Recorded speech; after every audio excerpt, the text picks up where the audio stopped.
We took a 10-day trip to Southern California to see some of the major sites in the area and flew out to stay at the Hilton Bayfront in San Diego the first day so that we could spend our first day at the San Diego Zoo. The hotel was a great location as a jumping off point, and we only stayed one night because after the zoo we were on to our next destination. But we got up early and went to the zoo about when it opened. And for me, I love pandas, so this was kind of a lifelong desire for me to go there. So we started out at Panda Canyon, and it's kind of in the middle of the park, but we went there first before the lines got long, and so that I could be sure to get that in. And the layout is really nice. We were some of the first people in the area, but you can see the pandas both inside and outside, which is really cool. And we were able to see several of the pandas in kind of different settings as we walked through the area.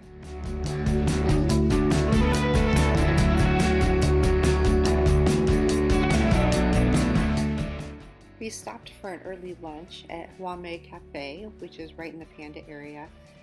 The menu was great, a lot of little Asian bowls and things like that. The kids loved it.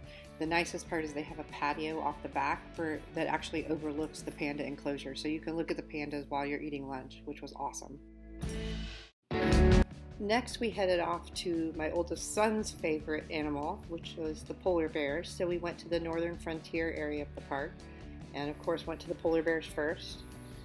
They have a really nice area. The polar bears, we were there at the end of July, so the polar bears were not as active, and only a couple were out when we were there, probably because it was pretty hot. The kids went on the Skyway shortly after that. I am afraid of heights, so I did not go on the Skyway. And then we headed off to the Lost Forest. The Lost Forest is a huge section of the park. One of the things that we thought was really cool was they do have a lot of little places where they have statues of animals that you can get your pictures taken with, and the kids can sit on and things like that. And the kids thought that was really fun. They also have some great ways to view the animals. We headed off to the Elephant Odyssey and Africa Rocks after that.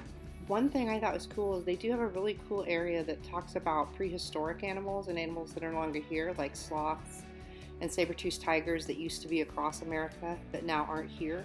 And it was really informative. Talked a lot about the bogs in California and how some of those bones were preserved, and we know about those animals now.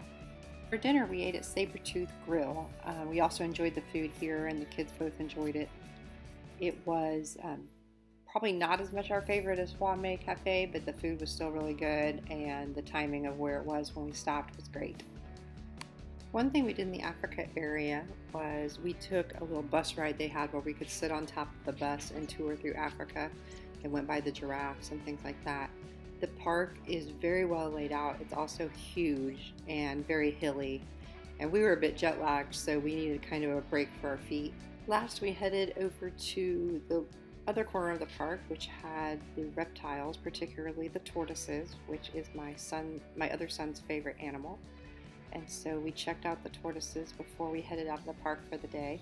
One thing I would note to someone visiting and planning a day there is if you do have limited mobility, the park is very hilly and very extensive. So you may want to consider a scooter if you have trouble getting around, or I had actually recently had knee surgery and was in a knee brace. And so doing things like taking the break to ride the double-decker bus from Africa over to where the cats were, for example, proved really helpful for us. So we headed out of the San Diego Zoo and headed off to our next day, Joshua Tree National Park. It's about a 3-hour drive from San Diego.